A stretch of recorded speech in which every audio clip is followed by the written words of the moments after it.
Broadcasting from Watts Creative Studios and live on Grove Street FM. You're listening to Talk Local to Me, brought to you by the Central Virginia Business Coalition. Good afternoon, everyone. Welcome back to Talk Local to Me, and thank you for tuning in with us today, whether you're listening live or whether you have downloaded and are listening to this a little bit later.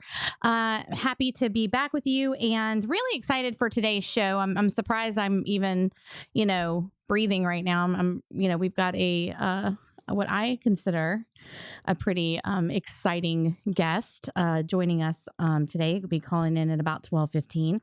And I'm going to tell you a little bit about him in just a second. But I do want to really quickly mention, Woody, the upgrades to the studio. Wow. Oh, thank you. It's Thank you so I've been much. gone a week.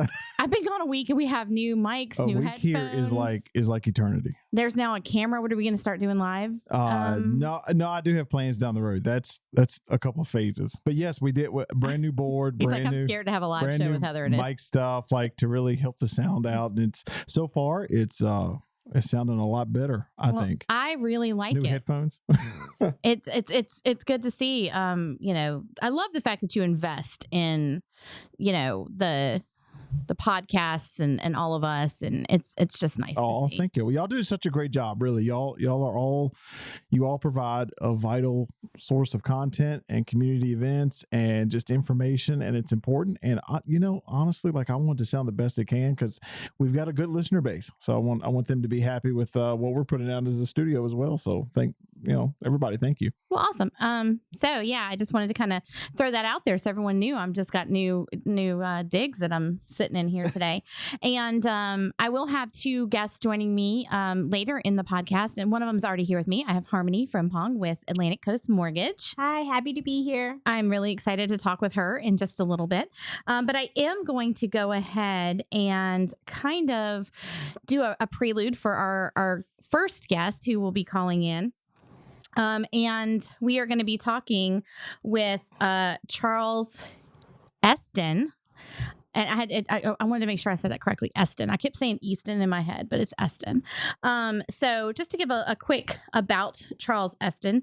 Over the last few years, singer, songwriter, and actor Charles Esten, best known for his roles as Ward Cameron on the Netflix global hit show Outer Banks and Deacon Claiborne in ABC CMT's Nashville, has performed hundreds of live concerts, including multiple headline tours in the U.S., Germany, Amsterdam, and the U.K., including the Royal Albert Hall. And in early 2020, his main stage performance as part of the popular Country to Country Festival in Europe was cut short by the pandemic. After that, for over a year during lockdown, he entertained fans virtually with his weekly Facebook Live quarantine live stream that to date has drawn almost 1.5 million total views. Gradually, he has been able to resume live performances, most notably on the Grand Ole Opry, where he has made over 150 appearances to date. And he was excited to open at the Ryman for Deanna Carter in November. In his adopted hometown of Nashville, Esten, see, I'm going to do that all day.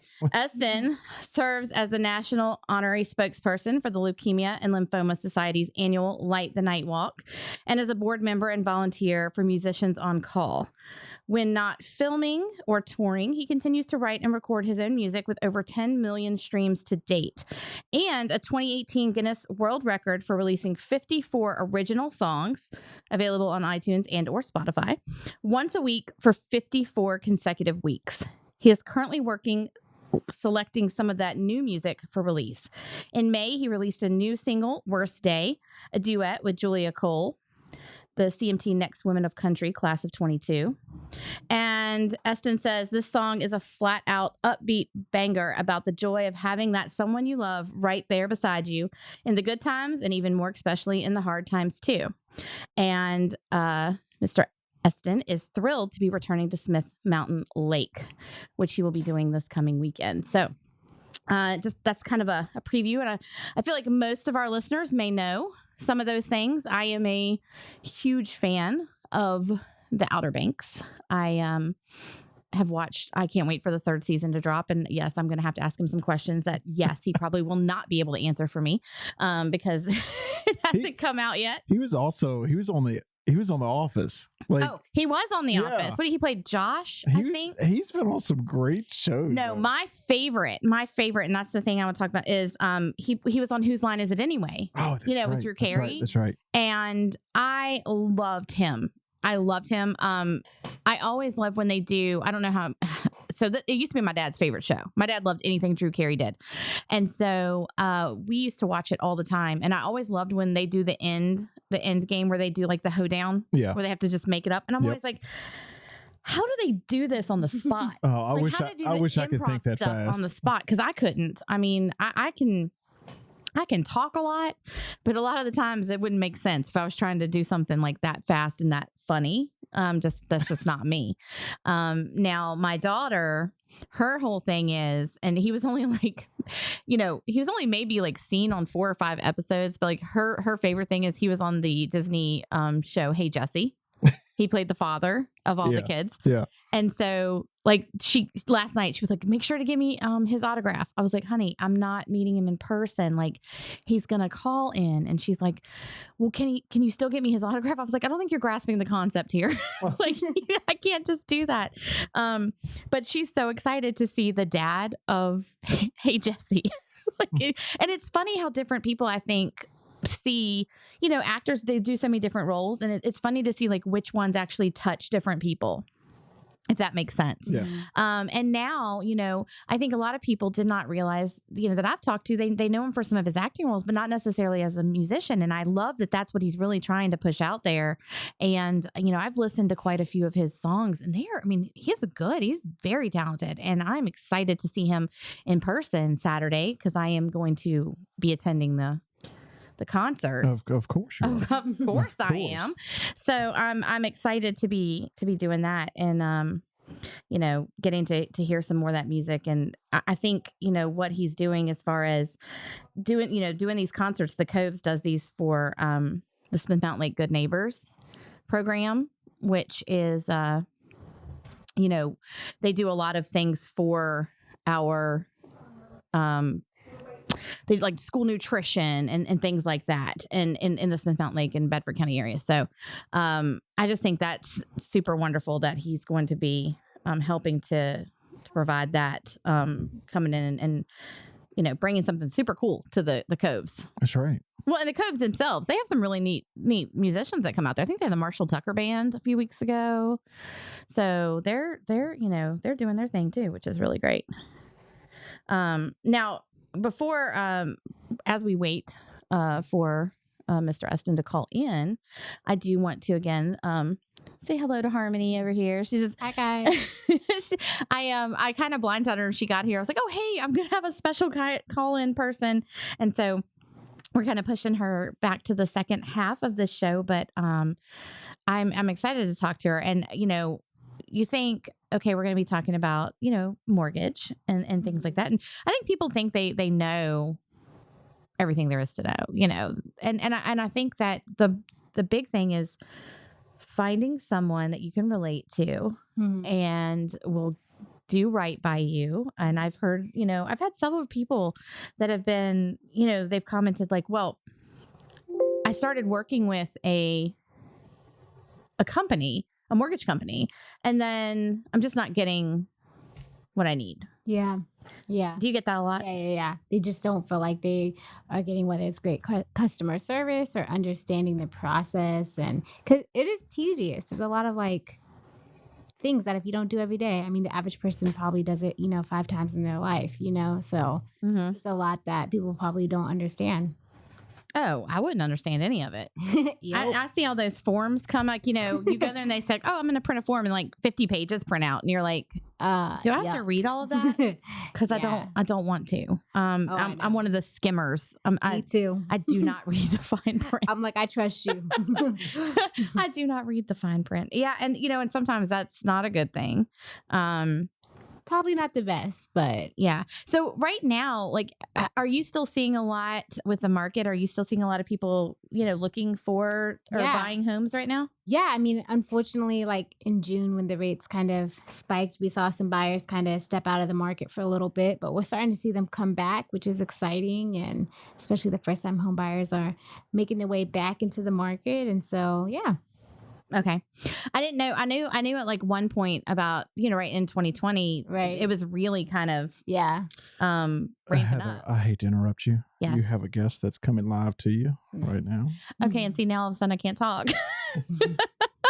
So anyway, well, thank you so much. Yeah.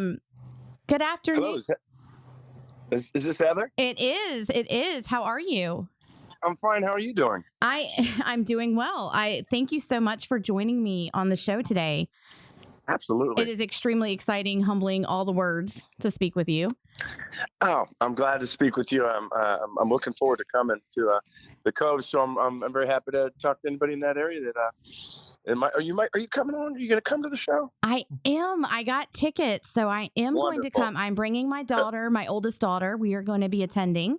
So Oh, fantastic. I'm really excited about that. Now, my youngest daughter, of course, I was just telling Woody, our producer, my youngest daughter is 10. And so one of her favorite shows right now that she watches a million times a day, I feel like, is Hey Jesse. And so, Yes. of course, that's where she kind of connects and knows, who you are through that show. And she's like, can you get his autograph today? And I was like, no, he's calling in. And she's like, yeah, but can you just get his autograph? I was like, I don't think you understand the concept.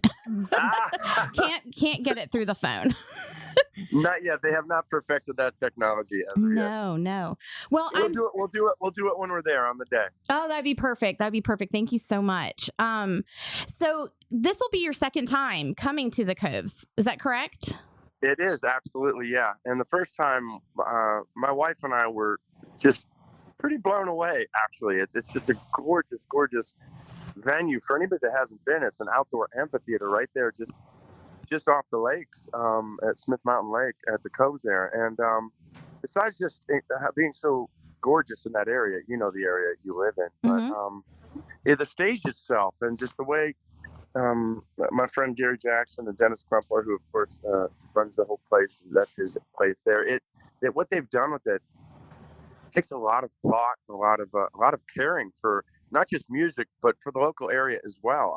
That was and remains to be the first show I've ever done that was completely solar powered, from what I understand. Not just the lights, but the sound, everything.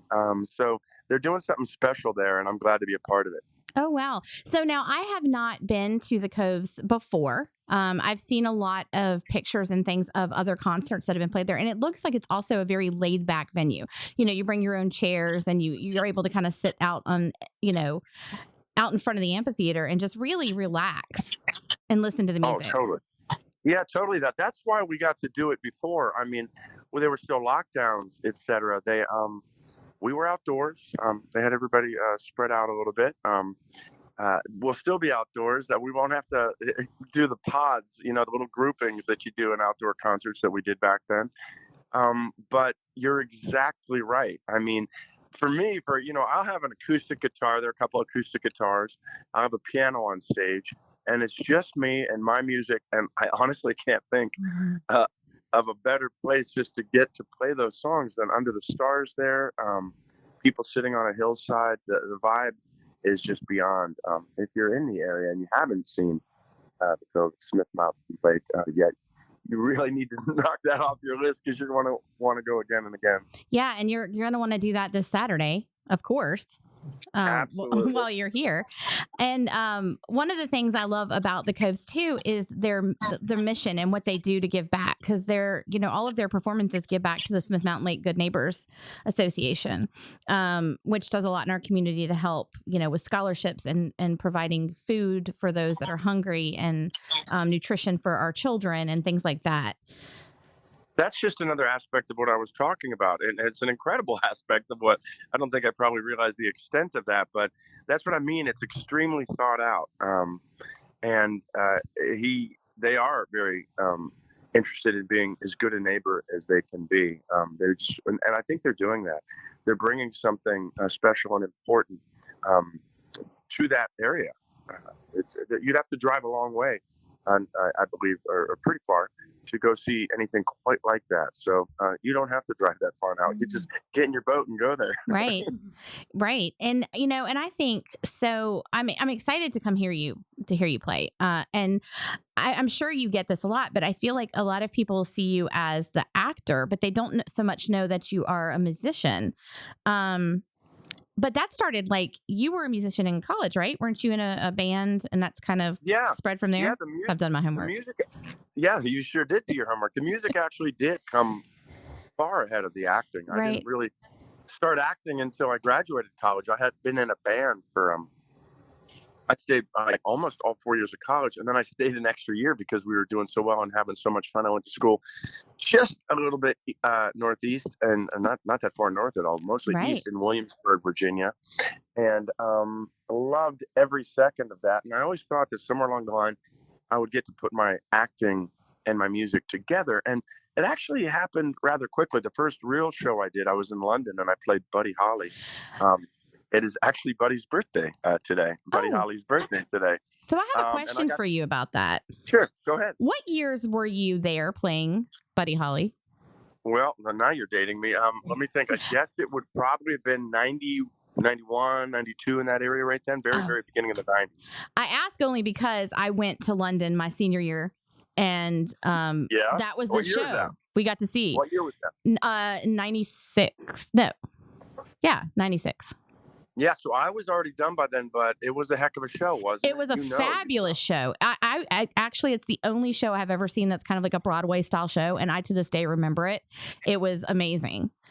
Yeah, it was something else to do. I was just a young guy who hadn't really acted that much at all, so I got to learn the acting on stage while I did what I knew, which was singing and playing guitar. So, and I just have such respect for Buddy Holly. So I did that for a while. Then while I was over there in England, that's when I got on the show Whose Line Is It Ever? Anyway, I got on the British version. Later, that turned into me getting to be on the American version back here with Drew Carey and all the guys. Right. And so that was another time where I got to combine the music with the acting. I was doing the improv, but also I would improvise songs with Wayne Brady and with some of the guys. So that was another time, but it did take a long, long time, about 20 years before I got the job.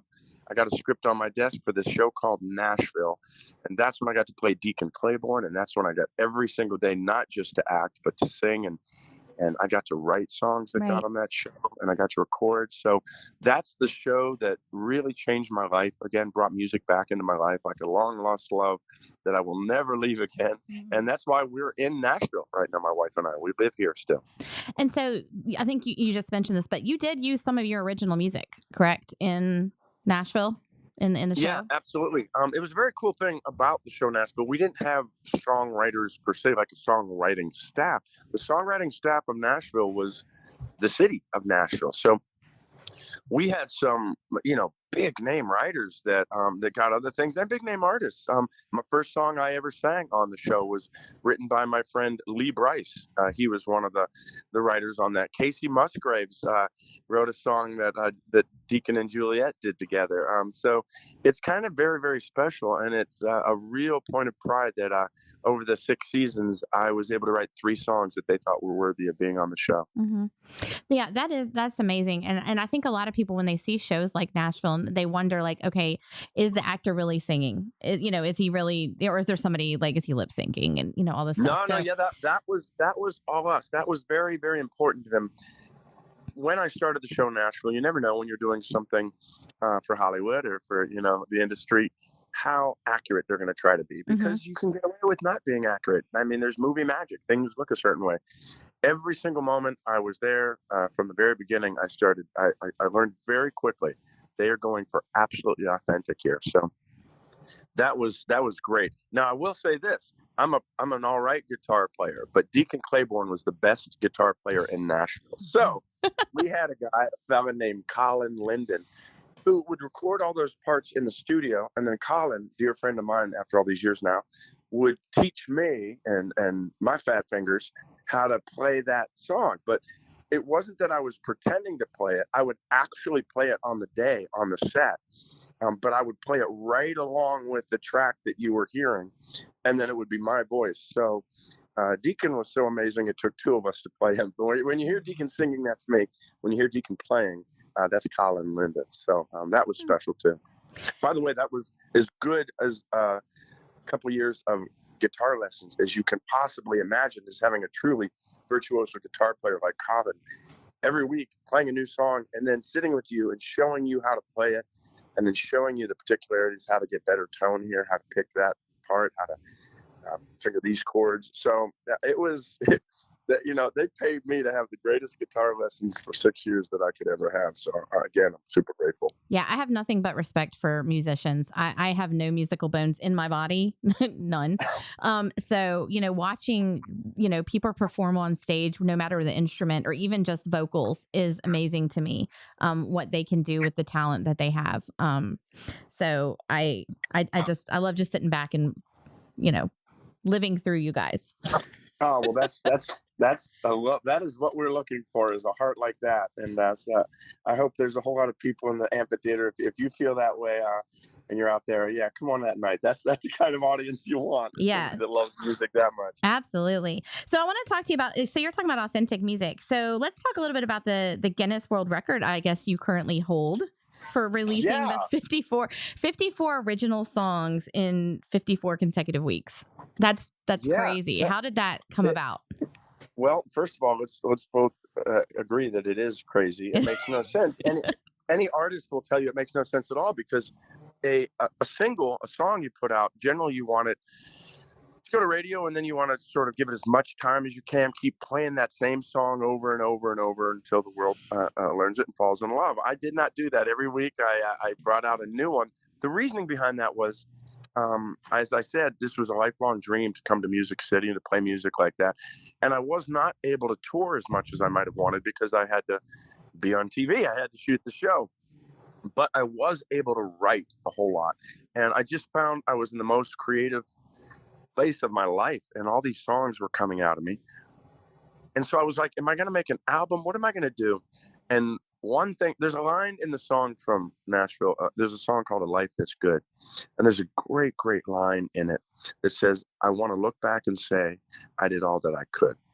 I did not write that line, no, but that line speaks to me. I think that's how I live my life. I don't want to look back with regrets that I left anything off the table. Mm-hmm. So in that particular time, I realized I was being too precious with my music. I was making the perfect the enemy of the good, a little bit of paralysis of analysis. So it was almost like a life hack where I said, I'm just going to start putting out music. I don't know how long I can do this, how many singles it will be. It might be 12, might be 20. And what happened was, as soon as I went and started doing that, I can't recommend it enough for whatever else you're doing. Like if you're a writer, try to write like a page every single day for as many days as you can. It becomes less about sort of the goal of the actual song and more about the process of, as soon as I started to do that, I found that I had even more ideas, more inspiration. So it just sort of kept coming out. And before I looked up and saw that I was done and decided to call an end to it, I had written and been part of the production and recorded 54 songs. About a year later, I was on the Today Show with Kathy Lee and Hoda, and I was sort of, I guess, promoting the show Nashville. And they surprised me when the Guinness Book people came out and said, we checked, and yeah, nobody in the world has ever put out 54 singles in 54 weeks. This might be one that stands for a while, because again, I don't know why anyone would. Those reasons were very particular to me at that time in my life. And I will say this, I'm super proud of all of them. It was called Every Single Friday. You can find all my music on Spotify or on Apple or on any of the streaming platforms. And I will definitely play a couple of those 54 on the night, but I'll probably be playing a whole lot of new ones that I'm getting ready to put on an album. So, okay. Yeah, that's amazing. And I'm going to have to go back and listen to them, because I was reading that and I was just like, I assume all the songs have to make sense for them to be, actually. Oh yeah. You can't songs. You can't just like. You can't just go la la la la la la, put it out and record it. And get wow. I'm a little offended.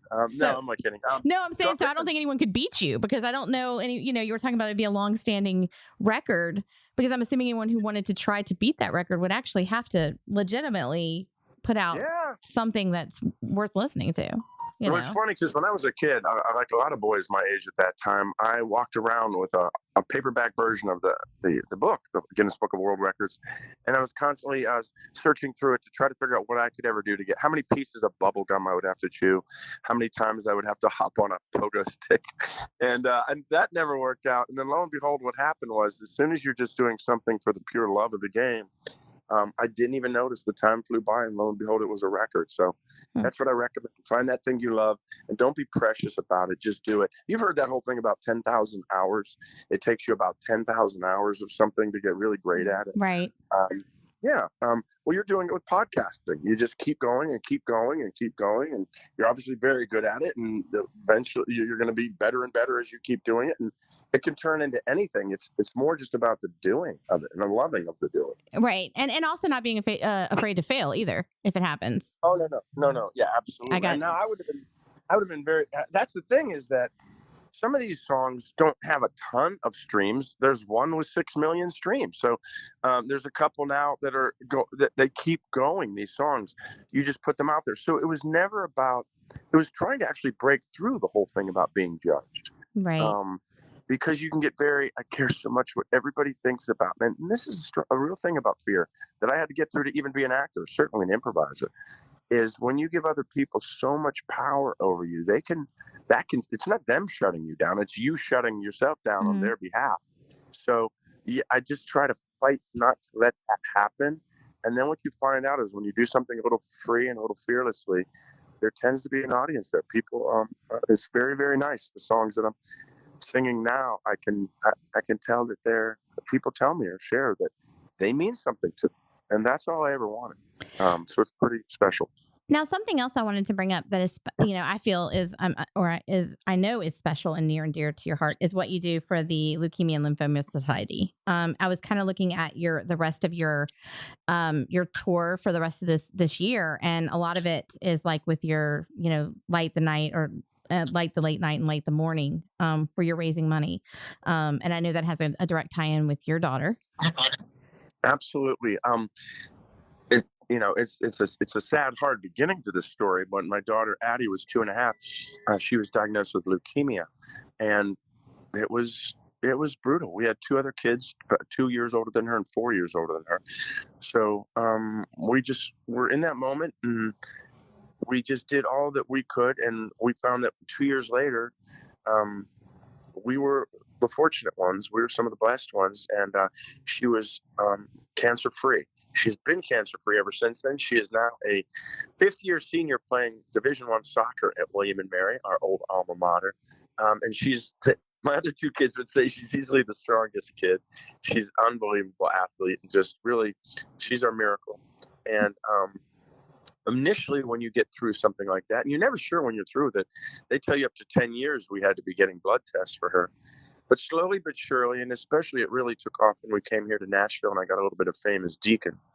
We were introduced to the Leukemia Lymphoma Society's Light the Night Walk, which is unbelievable annual events coming up in October.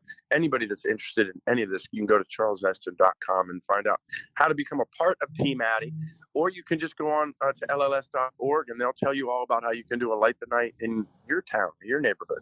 But in any event, that certainly became our real life's work, is trying to give back to this organization that fundamentally changed the statistics. From the time that I was a kid, leukemia for children was a virtual death sentence. By the time they diagnosed Addie, there was an 85% survival rate. Now that 15% seemed massive. It was massive to us. So there's been strides since then.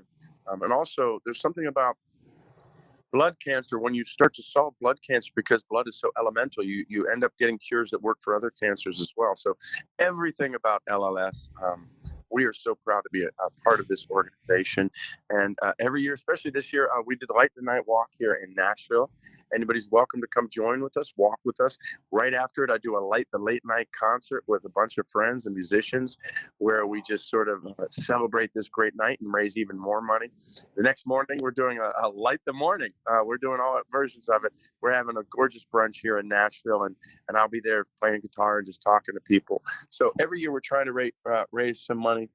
We are currently, we are coming up on $1.7 million raised. And I still can't even believe that, but that's not me. That's the people that join our team and become a part of this. And those other things, all those, the 54 songs, the TV shows, that's all great. But the fact that it turns into something like this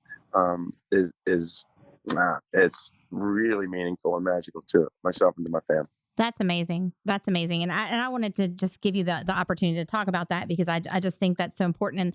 And, you're coming here and you're performing at the Coves, and that's giving back to another, nonprofit. And so I love to see when people do that and they have it right there on their heart.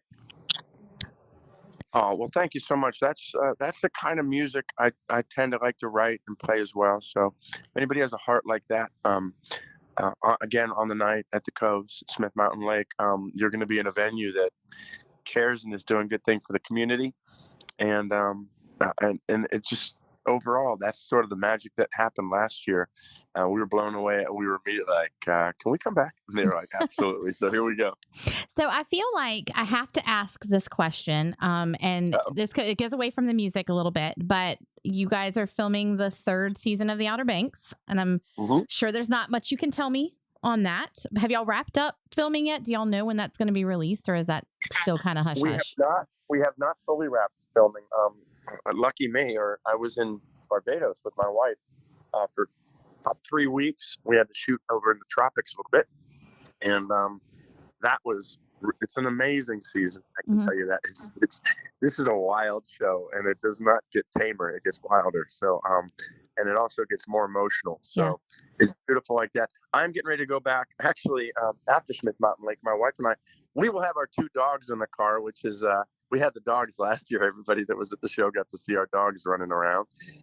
One of the show dogs, by the way, is named Blue. And Blue was the little puppy that Deacon was given in season 1 of Nashville. My character was given a puppy. Then they wrote the dog off of the show, and I said, well, you're not getting it back. So I kept that dog. And after a few years, a neighbor asked if we would like that, if they would be interested in having some puppies. And so we did. We got one of those puppies, and we named him Ryman after the gorgeous Ryman Auditorium here in Nashville. And my son got another one, and he named his Rocky because he was out in Colorado. So we got a family of dogs. We'll be bringing those 2 dogs. They'll be running around. And eventually we are going to be driving all the way back down to Charleston, where we will be finishing up season 3. Outer Banks. Then they have an awful lot of post-production and editing and making it perfect and putting the music and all on that. I don't believe it will be getting out before the year's out, but hopefully, I don't know when in the new year, but it will be sometime in the new year. Well, I'm excited for it. I love the show. I actually, I go to the Outer Banks every single year since, well, my whole family has been since before I was even born. So that's our annual beach trip is to the Outer Banks. So of course, well, you're not alone. I've gone to the Outer Banks with my family well over 20 years. Yeah. And it was pretty funny because last year, it wasn't funny. We could not get a house last year because this show has made the area even more popular. My whole family was pretty upset with me. They're like, thanks a lot, Chip. Your show made us not be able to get this year we were able to get a really massive house because it's a whole bunch of us squeezed into one house and love it. And we'll be going there next year. But you're a fellow Outer Banker, are you? Oh, yes. Yes. We stay in Kitty Hawk, so we don't go too far, either way. So do we. But we stay at this little motel, same motel we've stayed in since I was, of course, born, right on Milepost 3. It's called Cove Motel. It's right across. I know the one. Yes. Yeah. So I've been staying there all my life. We go every year in June. Love it. And I think it's somewhere my parents raised us, and now we've continued to bring our kids and raise our kids, and they bring their friends, and hopefully it will continue to be that place for them as they grow up. But it's nice to have that family spot. Oh, absolutely. I always say, we just came up on, I told my wife the other day, I go, only 11 months till beach week. I know. Right? I just realized to me, life is just things that happens between beach weeks. Yes. And they go by so fast. They do.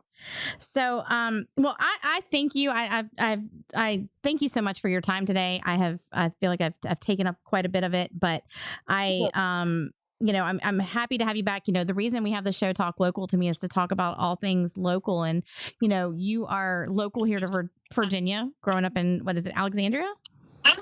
I grew up in Northern Virginia in Alexandria. My grandfather grew up in Buchanan, Virginia, down in the Oh, Roanoke okay. area. So I feel like there's a connection down there as well. He's right up on the hill looking down on the James. Yeah, I always loved driving through that area. And also when I was in that band in William and Mary, we drove all over the lower part of Alexandria, going to all the colleges, that college tour. So all good memories. I don't know if we ever played a venue when I was in that little rock band quite as beautiful as the Coves at Smith Mountain Lake, but we sure did have a good time. So it'll be good to come back. Well, Charles, I'm excited to see you and hear you play, and I cannot wait for Saturday. And I wish you safe trip down here to Smith Mountain Lake. And I thank you so much for your time. Well, thank you very much. I look forward to meeting you in person, Heather, and I'll give you that autograph for your daughter. All right, thank you. I appreciate it. You will. Okay, I can now breathe again. Thank you, everybody. Hey, I didn't do too bad. I didn't like get too tongue tied, right? I feel like I did better with you. Are you okay now? Like, are you good now? Yeah, I got to bring my blushing back down. I feel like I'm all red in the face, but that's how I was when I talked with Phil Vassar too. Like as soon as Phil Vassar started speaking, I could feel my whole I could just feel myself getting all tingly. Tingly. Tingly is a good word. Thanks, Linda. Thanks. So I'm really excited. We spoke with Harmony for just a few minutes, and unfortunately, I feel horrible because Harmony had to head out.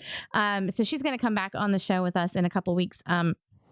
She definitely wanted me to continue to talk to Charles and not cut that interview short. And so I am now joined with Linda Brake. And you guys are probably thinking, well, Linda Brake, wasn't she just on the show with us 2 weeks ago? And she's a celebrity around here too. So I have her on the show twice.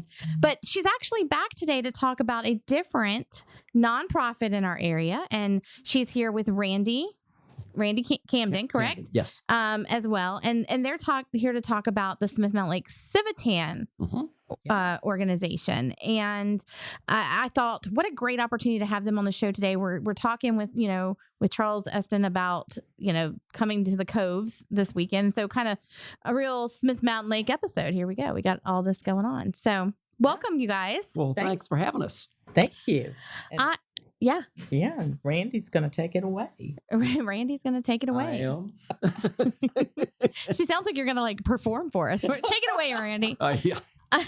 No, but so first of all, tell everyone who's listening, what is Smith Mountain Lake Civitan? What does that stand for? Kind of what does Civitan do in our community? Well, it is a civic organization that started in 1917, and there's a foundation that is based down in, the headquarters is in Birmingham, Alabama, and the research for children with developmental disabilities and intellectual disabilities.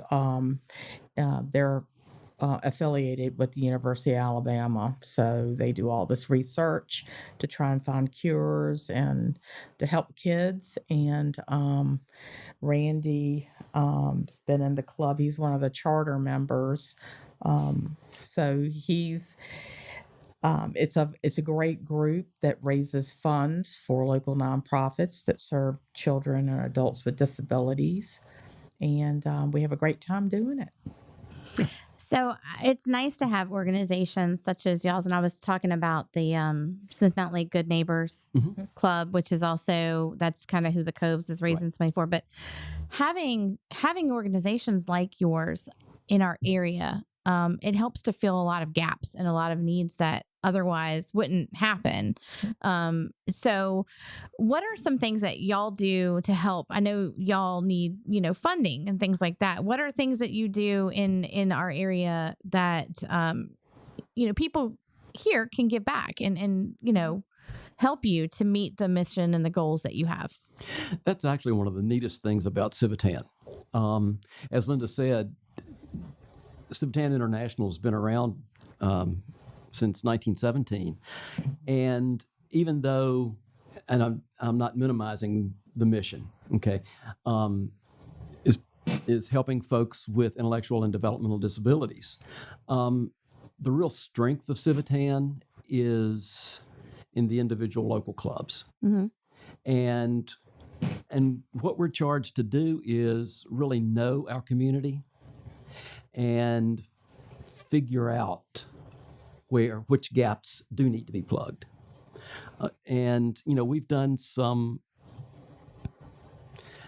direct service work. Most of it has been with Special Olympics. Mm-hmm.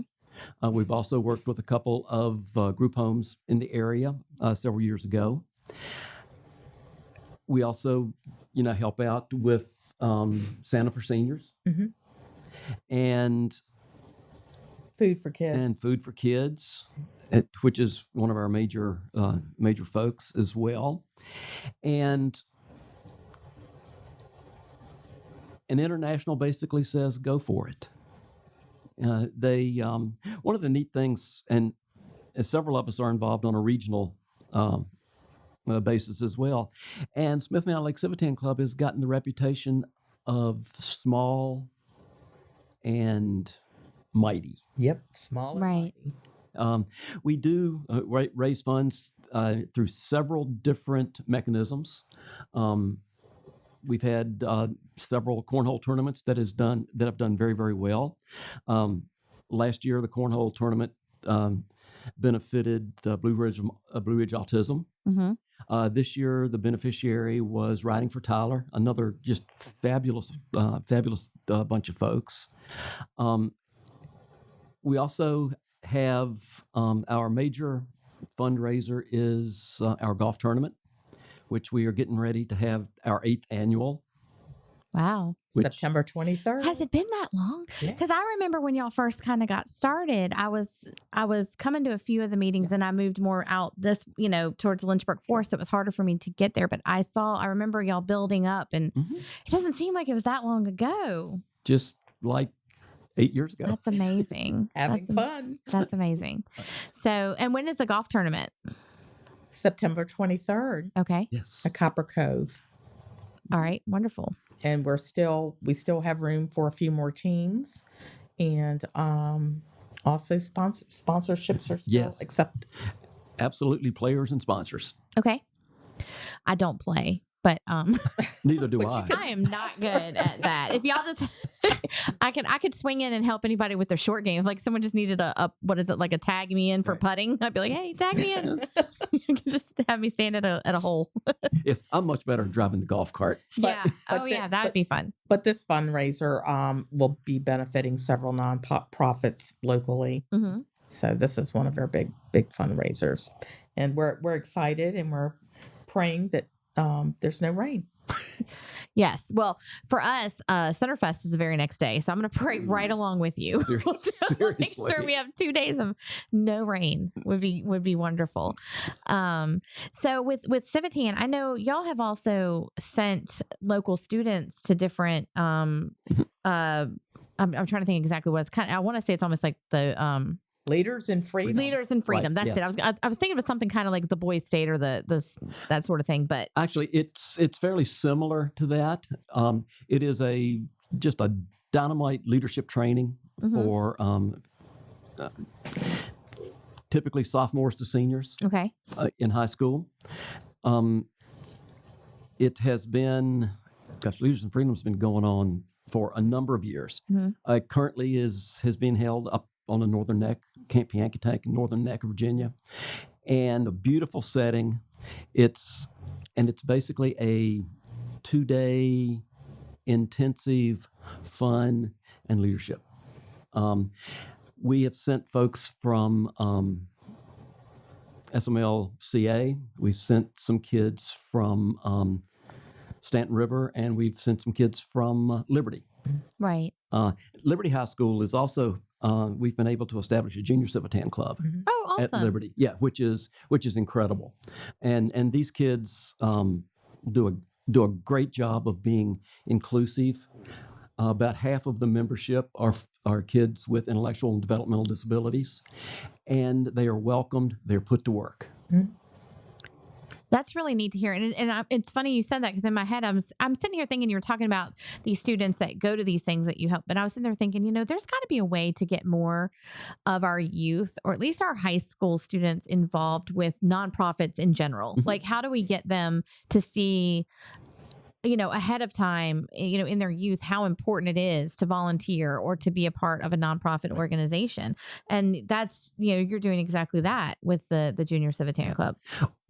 The actual motto of Civitan International is builders of good citizenship. Mm-hmm. And they encourage the involvement of young folks. And if the younger that we can get them involved and see the benefit of seeing others for how they are and working with them, the better off that we will be in the future. Now, do y'all still do, and I ask this because I know, do y'all still do the, yes, in New York, do y'all still do the fruitcake? No fruitcake? You mean the doorstops? The doorstops, yes. No fruitcake for you. No fruitcake. I'm not gonna lie, I don't eat the fruitcake, but I did buy the fruitcake because my husband's grandmother used to love the fruitcake, so I did buy the fruitcake. Not for me personally. It became really the cost just to get it shipped. It just we weren't going to be making anything on the fruitcake, so we've graduated. Yeah. Well, good for you guys. I'm excited. Well, I think too, it's when you look at all those fundraisers that do, whether it's fruitcake or it's like the cookie dough fundraisers, or I'd rather just give the money. No offense. I'd rather just be like, hey, I've said this with like school systems when they send home those fundraisers with wrapping paper and peanuts and stuff. I'm just like. Now we are selling Terry Lynn nuts. And that will be at the Chamber Christmas Market. Okay. So, and we'll also be up at the Smith Mountain Lake Chili Festival. Oh, perfect. And those are the best nuts if you have not had them. I have not. They're chocolate covered almonds and, the, what is it? The pecan clusters. Kind of like turtles. Oh, I love turtles. Okay. They're wonderful. This is okay. So look for us there. Definitely a step up from the doorstops. Step up from the doorstops. Oh, yes. Well, no, I agree. But also people eat more like peanuts and stuff. Like fruitcake is kind of like, you got to either like it, or actually got to love it, I feel like, or give it as a gift. Or give it to somebody you don't like. No, I'm just playing. Yeah, I'm just playing. The dirty Santa gift. There's some fruitcake. No, I'm gonna start laughing. I'm not gonna be able to stop. So with you, so y'all have the golf tournament coming up. What about volunteering? What do y'all look for as far as like volunteers? Do y'all need them for events, day of, those sort of things? Do we need?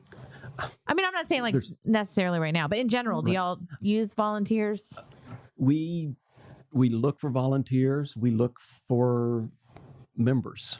Okay. To join us. Members. There you go. Yeah, members. We'd like to grow our club because the more folks that we have in our club, the more we can do. But it's a fun group, and we have social activities, and especially like our Christmas party. We shop for seniors that are going to be alone for Christmas, and it's part of my parent agency, and it's Santa for Senior and Elves for Elders. They changed the name this year. But that's anyway, cute. Elves for Elders. Elves for Elders. I like that. And so we'll grab a bunch of tags, and then we'll shop for them. And then we have our meeting up at Romulus. And then we bring the gifts, and I get them delivered to the agency, and then we have fellowship. Okay. It's a non-business meeting, and it's just a great way that we can just come together and celebrate the year. So what does becoming a member entail? Like how does someone who's interested in doing that, how would they go about it? Well, we're trying to break the mold, because Civitan International has been known as the best kept secret among service organizations. So we try to keep an active Facebook page, an active. We try to get our name out right in the paper. We try to have as many pictures of recipients of funds or speakers or folks with whom we are active in the paper. Just so not just because they can be seen, but because we can be seen, Right. and let other folks know that we're around, and we would welcome the opportunity to get with them, to meet with them. My name and number are out there, as is Linda's, as is. Or they can reach out through our Facebook page, which is SML's Smith Mountain Lake Civitan Club. Okay. And I manage that page. So if anybody wants to reach out, we meet once a month. Okay. It's the second Wednesday, and it's a lunch meeting, and we have a program, typically a speaker, and it's a great way to have fellowship and listen to another nonprofit. That's generally what our speakers are, and seeing how we can help. Right. And our meetings typically, not all the time, but typically are at Bethlehem United Methodist Church in Okay. Bonita. And we try to get going about 11:45 and try to get people out around 1:15. Okay. So try to keep it information packed, but also be a steward of folks' time. Okay. That's good. And now how many members do y'all currently have? I know you said you're growing. Do y'all have We've been around 20 to 22 for the last couple of years. We have some folks who have had to drop out because of moving or having some health issues. But we've also been adding folks as well. This past year, we installed 4 new members, and 2 of those new members have become the co-chairs of our golf committee. Okay. So they come in and take over. Got to get them involved. That's right. And that's the great thing about it, is getting more people involved. And I have known just from working with nonprofits and things that's how you see growth, but you also see new things shape when you have more people that are there. And, it's great that y'all are open to that, because I think a lot of people are worried that, I don't want to, they've been around for so long, I don't want to join because then they're not going to want to hear my views. Well, I don't think that's how you guys are. Y'all are very open to, and I think the events y'all do are very community friendly, and they're definitely something that is interesting. People want to be a part of. Oh, yes. And we're always looking for new members that have new ideas, especially for fundraising, because I like to call it fundraising, because we always have a great time when we're out, especially cornhole. And it's just, everybody's having a great time, and we're raising money and for a good cause. And it's a fun day. Right. Yeah, I get that. A lot of people will come to me like, I have a new event I want you to do. And my daughter looks at me with this face, because she's our program director. And she looks at me like, don't you do it. Don't you say yes to that. So I'm starting to be very selective. I hear people come to me going like, I have an idea. And I'm like, I'll talk to you next week. Just walk away real quick. Shoot me an email. But yeah, so it's wonderful that what you're bringing to the community, and what what you're serving, and I hope that people listening today will find out more about SML Civitan, whether you go to their Facebook page or whether you attend an event, you sign up for a golf team, or when their cornhole tournament comes around. I know there's a lot of really good cornhole players around in this area. I am not one of those. But I feel like I'm lacking on a lot of things today. I'm like, I can't sing, I can't play an instrument, I don't play cornhole. What do? I talk really well. You do. Here I am. You're a great interviewer. I am a great interviewer. There's your talent. Thank you.